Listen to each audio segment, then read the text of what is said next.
UPSC का notification आ चुका है 2023 का। आज उससे रिलेटेड हम कुछ बातें जानेंगे। कई बार बच्चे जो है बहुत ज़्यादा कंफ्यूज रहते हैं फीस को लेके, क्राइटेरिया को लेके, क्वालिफिकेशन को लेके, एज को लेके। ठीक है, तो आज हम इन सब के बारे में डिटेल में जानेंगे कि कौन कौन से बच्चे और किस एज ग्रुप के बच्चे इस एग्जामिनेशन में बैठ सकते हैं। उसके बाद जनरल के लिए क्या क्या क्राइटेरिया है, ओबीसी के लिए क्या क्राइटेरिया है, वुमेन्स के लिए क्या है और इसका सिलेबस क्या है, इस सब के बारे में आज हम डिटेल में बात करेंगे। दोस्तों, यूपीएससी का जो नोटिफिकेशन आया है, आप यूपीएससी के वेबसाइट पे जाके अपना फॉर्म भर सकते हैं। ठीक है, और जो भी डिटेल मांगेगा वहाँ पे आप जाके अपना फॉर्म सबमिट कर सकते हैं। ठीक है, तो चलिए आज हम यूपीएससी का जो आया है उसके बारे में हम बात करते हैं। दोस्तों, जो यूपीएससी का फॉर्म है, जो भरने का डेट है वो आपका स्टार्ट हो जाएगा 1 फरवरी से। आप लोग इसका फॉर्म भरना स्टार्ट कर सकते हैं, इसको भर सकते हैं, और लास्ट डेट जो होगा वो 21 फरवरी होगा। ठीक है, तो आप 1 तारीख से लेके 21 फरवरी के बीच में आप अपना फॉर्म भर सकते हैं और इसको सबमिट कर सकते हैं। ठीक है, और पे का जो लास्ट डेट होगा, जो पेमेंट लास्ट डेट है, वो भी हमारा 21 तारीख ही है। ठीक है दोस्तों, तो आप पेमेंट भी 21 तारीख तक ही कर सकते हैं। उसके बाद में जो फॉर्म का फी है वो फीस है हमारा 100 रुपया। ठीक है, और SC ST और जो फिजिकल चैलेंज हैं जो उनके लिए 0 है, और जो फीमेल कैटेगरी के हैं, जो फीमेल्स हैं, उनके लिए भी 0 है। मतलब जो जनरल हैं और जो ओबीसी हैं और जो EWS हैं, जो इकोनॉमिकल वीकर सेक्शन है, इन तीनों के लिए जो चार्ज रखा गया है वो 100 रुपया रखा गया है। ठीक है, उसके बाद जो प्री का एग्जाम डेट आया हुआ है नोटिफिकेशन में, जो हम प्री का जो एग्जाम होगा वो 28 मई को होगा। ठीक है, तो ये डेट याद रखनी है आप लोगों को कि ये जो डेट है 28 मई को आप लोगों का प्री का एग्जाम होगा। ठीक है, तो यहाँ पे आप लोगों का क्लियर है कि 1 फरवरी से लेके 21 फरवरी के बीच में आप अपना फॉर्म भर सकते हैं।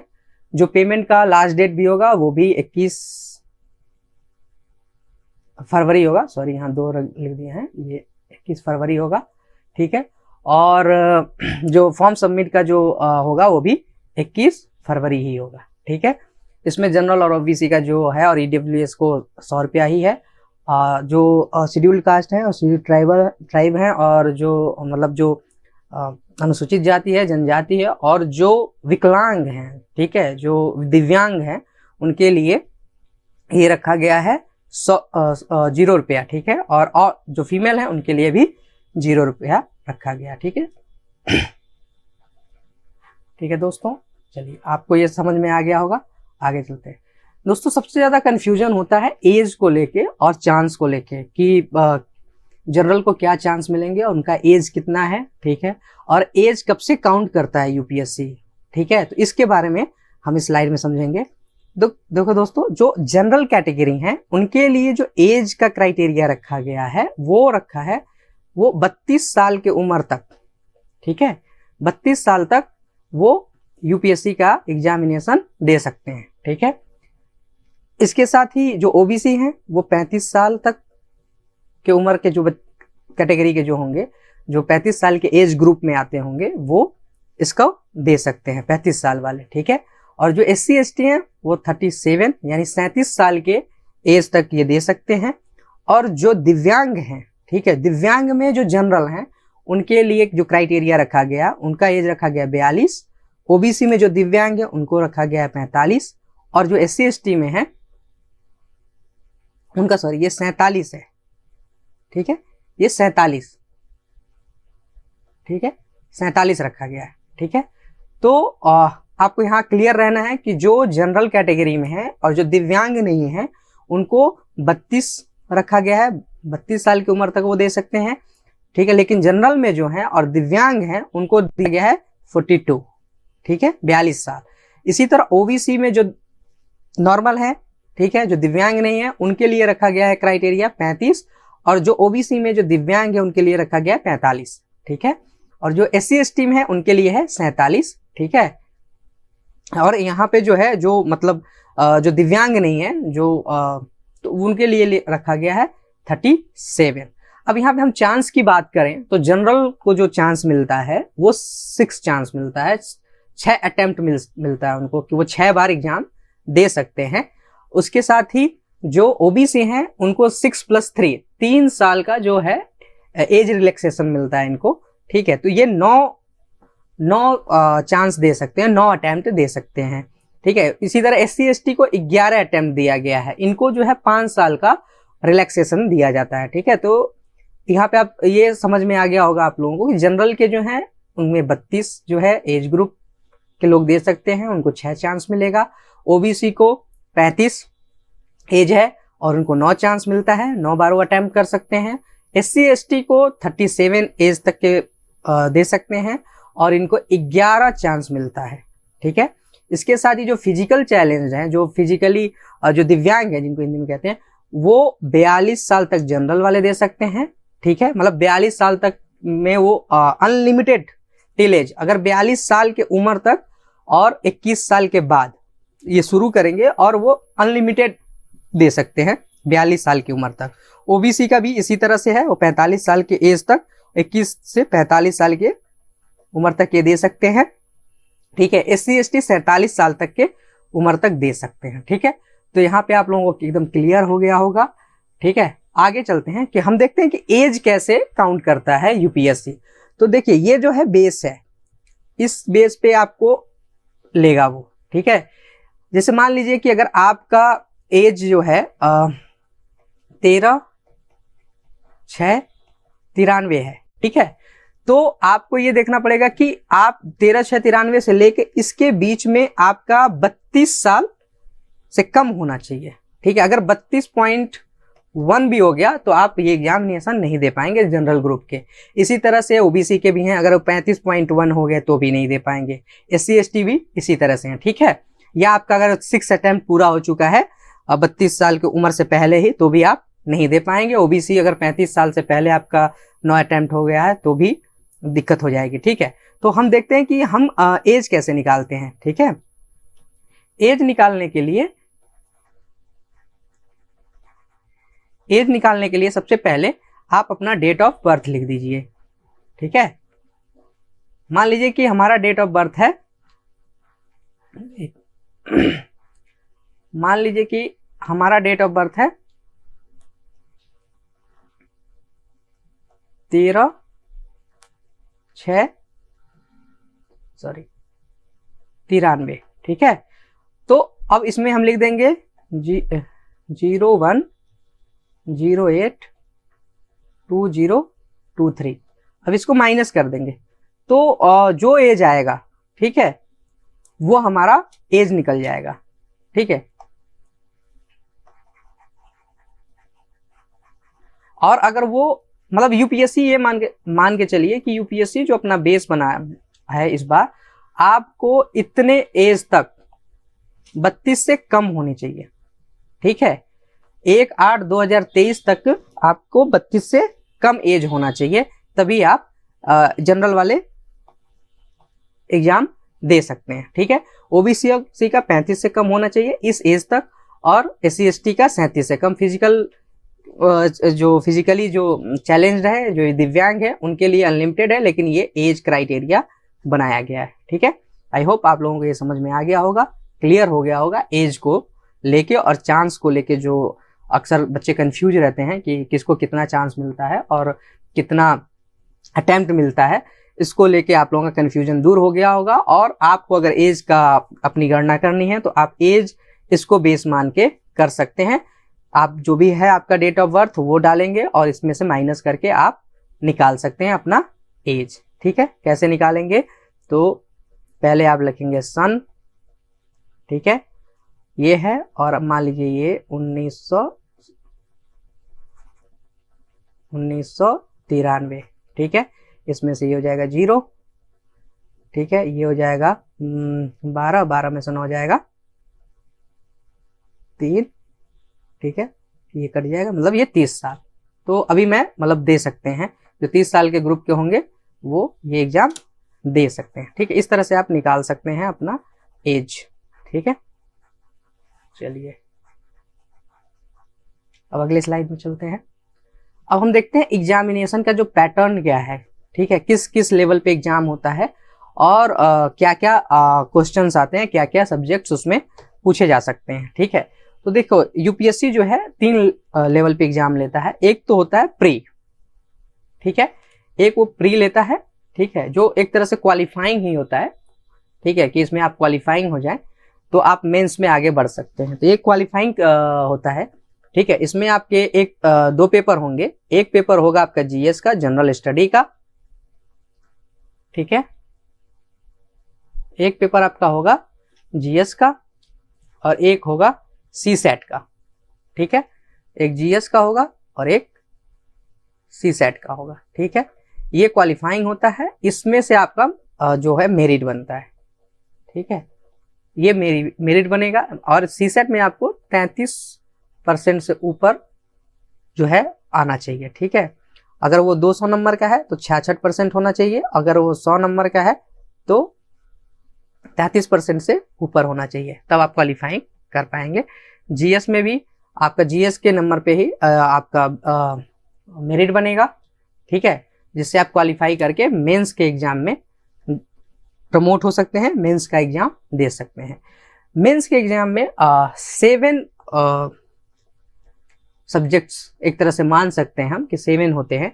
इसमें जो हिंदी और इंग्लिश एक तो लैंग्वेज का होता है, ये क्वालिफाइंग होता है, ठीक है। इसमें आपको क्वालिफाई करना बहुत जरूरी है। अगर आप ये पेपर क्वालिफाई नहीं करते हैं तो आगे का जो ये जीएस पेपर 1 है, एसए है और ये सारी जो ऑप्शनल का है वो आगे आपको चेक ही नहीं करेगा, ठीक है। आप उसी लैंग्वेज के पेपर में अगर आप फेल हो गए, क्वालिफाई नहीं कर पाए, तो बाकी सब में मान लिया जाता है कि आप फेल हो गए हैं। तो इसलिए बच्चों को इस पे भी थोड़ा ध्यान देना चाहिए कि ये क्वालिफाइंग, हालांकि ये इजी होता है, बच्चे कर लेते हैं, जो यूपीएससी का तैयारी करेगा वो तो कर ही लेगा इसको। तो एक तरह से क्वालिफाइंग है। इसमें आपके लैंग्वेज टेस्ट किए जाते हैं हिंदी के और इंग्लिश के, ठीक है।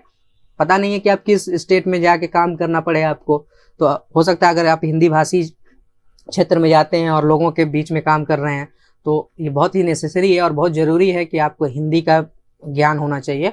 और इसी तरह से अगर आप साउथ में आपकी पोस्टिंग हो गई या साउथ में चले गए तो इंग्लिश की भी जानकारी होनी नेसेसरी है। तो ये एक तरह से क्वालिफाइंग होता है, क्वालिफाइंग नेचर का होता है, तो अक्सर ये हो ही जाता है बच्चों का, ठीक है। दूसरा होता है एस्से पेपर होता है। इसमें आपको एस्से लिखने होंगे, तीन टॉपिक रहेंगे, 3 टॉपिक पे आपको एस्से लिखना पड़ सकता है, ठीक है। और वो डिसाइड करता है क्या क्वेश्चन होगा क्या नहीं होगा, वो तो यूपीएससी जो है वो डिसाइड करेगा, ठीक है। तो हम यहाँ एग्जामिनेशन का वो समझेंगे कि किस किस सब्जेक्ट का होता है। तो एक तो लैंग्वेज का होता है, दूसरा हो गया एस्से होगा, ठीक है। ये जो है क्वालिफाइंग नहीं होता है, इसका नंबर जुड़ता है, ठीक है। ये बहुत ही इंपॉर्टेंट पेपर होता है एस्से, तो इट इज़ वेरी इंपॉर्टेंट, आपको बहुत ही ध्यान देना चाहिए। और राइटिंग का भी प्रैक्टिस करते रहना चाहिए। जो भी विभिन्न टॉपिक हैं, हाँ, जो हॉट टॉपिक्स हैं उस पर भी आपको सामाजिक मुद्दे हैं, सांस्कृतिक मुद्दे हैं, ठीक है, वैज्ञानिक मुद्दे हैं, ठीक है, या कोई लोलोक्ति है, उन सब पे आपको प्रैक्टिस करते रहना चाहिए। आपका जो मीडियम है वो कुछ भी हो सकता है, हिंदी भी हो सकता है, इंग्लिश भी हो सकता है। आप जिस मीडियम में हैं, जिस मीडियम को आप सेलेक्ट किए हैं, उस मीडियम में आप जो है इससे लिख सकते हैं, ठीक है। उसके बाद आता है जीएस पेपर 1। जीएस पेपर 1 में आपका हिस्ट्री होगा, ठीक है, हिस्ट्री होगा, जियोग्राफी होगा और कल्चर होगा, ठीक है। मैक्सिमम यही 3 से आते हैं, ठीक है। हिस्ट्री, ठीक है, जियो और कल्चर, जिसमें ठीक है आपको ये 3 सब्जेक्ट तो पढ़ने हैं और ये 3 सब्जेक्ट से ही क्वेश्चंस आएंगे मेंस में, ठीक है। अधिकांशतः इसी में से ही आते हैं, ठीक है। तो आपको हिस्ट्री, जियोग्राफी और कल्चर को बहुत ही ध्यान से पढ़ना है। हिस्ट्री में आपसे मॉडर्न एरा से ही पूछा जाएगा, ठीक है। मॉडर्न हिस्ट्री जो है वहां से आएगा। मुख्य रूप से आपका जो ध्यान होना चाहिए वो मॉडर्न हिस्ट्री पे होना चाहिए, ठीक है। मॉडर्न हिस्ट्री 1897 से मान लेते हैं कि हम मॉडर्न हिस्ट्री में आ जाते हैं। 1897 से लेकर टिल डेट आज तक का जो है वो मॉडर्न हिस्ट्री हो जाता है, ठीक है। तो ये ध्यान देना है। जियोग्राफी में आपको इंडियन जियोग्राफी, वर्ल्ड जियोग्राफी, ठीक है, ये सारी चीजें आपको कवर करनी पड़ेंगी, ठीक है। और कल्चर भी एक तरह से हिस्ट्री का पार्ट है, लेकिन इसमें आप सिर्फ कल्चर्स के बारे में पढ़ेंगे, जो अलग अलग एरा में अलग अलग राजाओं ने जो भी कल्चर से संबंधित काम किए हैं, चाहे हड़प्पा सभ्यता में, चाहे मोहनजोदड़ो में, ठीक है, चाहे आर्य जो थे, ठीक है, वैदिक युग में, जो भी कल्चर से संबंधित जितने काम हुए हैं भारत में, चाहे तो उस पे क्वेश्चन आते हैं, ठीक है। जैसे गांधार शैली आ जाएगा, मथुरा शैली आ जाएगा, ठीक है, इन सब के बारे में, द्रविड़ शैली आ जाएगा मंदिर के बारे में, ठीक है। तो इस सब के बारे में आपको कल्चर में पढ़ना पड़ेगा। फिर मौर्य का जो है, गुप्त काल का जो है, ठीक है, इन सब के बारे में, स्थापत्य कला के बारे में, इन सब के बारे में आपको बहुत ही डिटेल में पढ़ना चाहिए, ठीक है। और ये इससे क्वेश्चन आते ही आते हैं कल्चर से, तो कल्चर को थोड़ा सा फोकस करके आपको देखना पड़ेगा। इसके बाद आता है पॉलिटी।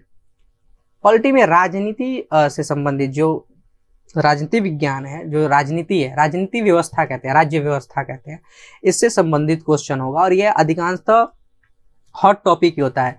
तो पॉलिटी में आपको इंटरनेशनल रिलेशन आ जाएगा, ठीक है, और क्या नाम है, संविधान आ जाएगा, उसके बाद में संसद आ जाएगा। मतलब पॉलिटी बहुत ही ब्रॉडर सब्जेक्ट है, ठीक है। आपको पॉलिटी मैक्सिमम तो आपका लक्ष्मीकांत से भी पूरा हो जाता है, ठीक है, और आपको एनसीईआरटी से ये सारे पूरा हो जाएंगे। इसी तरह से जो जीएस पेपर 1 का भी है, वो भी आपको एनसीईआरटी जो कल्चर है, कल्चर क्लास 11th का एनसीईआरटी आप पढ़ सकते हैं, ठीक है, या आप एनआईओएस का भी बुक प्रेफर कर सकते हैं, ठीक है। हालांकि मेरा कहना है कि एनसीईआरटी एक बार पढ़ लेंगे आप तो थोड़ा सा अच्छा रहेगा आपके लिए, ठीक है। इसके बाद जियोग्राफी भी आप एनसीईआरटी से पढ़ सकते हैं और हिस्ट्री भी आप पढ़ सकते हैं, ठीक है। पॉलिटी आप लक्ष्मीकांत को प्रेफर कर सकते हैं, ठीक है। जीएस में इकोनॉमिक्स है और साइंस टेक्नोलॉजी है, ये बहुत ही इंपॉर्टेंट है अपने आप में। इसमें इकोनॉमिक्स सर्वे भी आता है, ठीक है। उसके बाद बजट का भी ध्यान रखना पड़ता है, जैसे कि अभी बजट पेश हुआ है हमारा, ठीक है, तो बजट को भी ध्यान देना है। और इकोनॉमिक सर्वे का भी जो डिटेल आया है, ठीक है, उसको भी आपको पढ़ना चाहिए, ठीक है। उसके बाद में आपका जो 6वां सब्जेक्ट आता है वो एथिक्स का आता है। एथिक्स एप्टीट्यूड कहते हैं। इसमें आपकी नैतिकता, ठीक है, नैतिकता के बारे में पता होता है, ठीक है, मॉरलिटी के बारे में पता होता है कि आप कितने मोरल हैं, ठीक है, सत्यनिष्ठा, आप कितने सत्यवादी हैं, ठीक है, सत्यनिष्ठा का, कि इन सब के सब जीएस पेपर 4 में होता है, ठीक है। इसके साथ ही आपको एक ऑप्शनल लेना पड़ता है। ऑप्शनल में पहले 2 होते थे लेकिन अब 1 हो गया है, तो आप ऑप्शनल में जो है एक सब्जेक्ट ले सकते हैं, जैसे हिस्ट्री लेंगे चाहे पॉलिटिकल साइंस लेंगे। तो पॉलिटिकल साइंस में आपको एक पॉलिटिकल का होगा, एक इंटरनेशनल, 2 पेपर होते हैं इसके, ठीक है। ये ध्यान रखना है कि ऑप्शनल में भी मतलब ऑप्शनल में एक ही सब्जेक्ट चूज करेंगे लेकिन उसके 2 पेपर होंगे, ठीक है, पेपर 1 और पेपर 2, ठीक है। इसके साथ ही एक जब आप मेंस क्लियर करेंगे तो आपका मॉक इंटरव्यू होगा। मॉक इंटरव्यू में आपकी पर्सनालिटी चेक की जाएगी, ठीक है, आपका सेंस ऑफ ह्यूमर चेक किया जाएगा, आपका डिसीजन मेकिंग का जो प्रोसेस है वो देखा जाएगा, ठीक है। इस सब चीज के बारे में इंटरव्यूअर आपको चेक करेंगे कि क्या है, ठीक है। इसके बाद अगर आप मॉक इंटरव्यू भी क्लियर कर लेते हैं तो आपका सिलेक्शन हो जाएगा, ठीक है।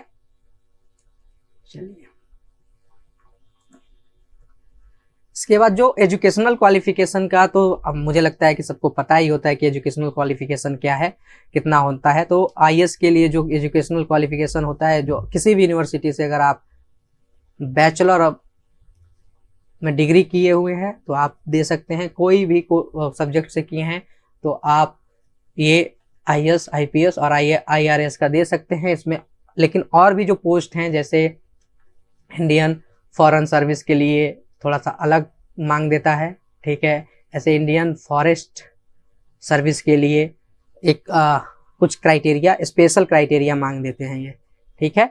तो इसके बारे में हम कभी और बात करेंगे। अभी बस हम आईएएस, आईपीएस और आईआरएस के ही बारे में बात कर रहे हैं। तो इसके लिए जो है बैचलर डिग्री चाहिए होता है, बस इतना काफ़ी है, आप एलिजिबल हैं इसको भरने के लिए। उसके बाद आपको सिलेबस के बारे में अगर सिलेबस के बारे में पूरा डिटेल में आपको जानना है तो आप हमें कमेंट बॉक्स में बता सकते हैं। हम एक एक टॉपिक का पूरा सिलेबस डिस्कस कर लेंगे, लेकिन मुझे लगता है कि इसकी ज़रूरत नहीं पड़ेगी। अधिकांश बच्चों को सिलेबस पूरा पता होता है, बस कन्फ्यूजन होता है कि उनको कितना चांस मिला है, ठीक है, क्या क्राइटेरिया है, ठीक है, एजुकेशनल क्वालिफिकेशन क्या चाहिए। तो एजुकेशनल क्वालिफिकेशन आपको पता है, बैचलर चाहिए। एज के बारे में मैंने बता दिया आपको कि जनरल के लिए जो 32 है लास्ट, ओबीसी के लिए 35 है, और SC/ST के लिए 37 है। चांस के बारे में मैंने बता दिया आपको कि 6 है, 9 है और 11 है, ठीक है। बाकी आप एज का आप कर ही लेंगे कैलकुलेट यहाँ से, ठीक है। इसको बेस मान के आप अपना एज निकाल सकते हैं, ठीक है। और जो दिव्यांग है उनके लिए अनलिमिटेड है, बस वो 21 से होने चाहिए, ठीक है। लेकिन इस दिव्यांग में भी जो जनरल हैं, OBC हैं और SC/ST हैं, उनमें एज डिफरेंसेस देखने को मिलता है, ठीक है। आई होप आपको ये वीडियो पसंद आएगा, आपके लिए हेल्पफुल होगा, ठीक है। तो इसी के साथ अब हम अगले वीडियो में मिलेंगे। तब तक के लिए जय हिंद।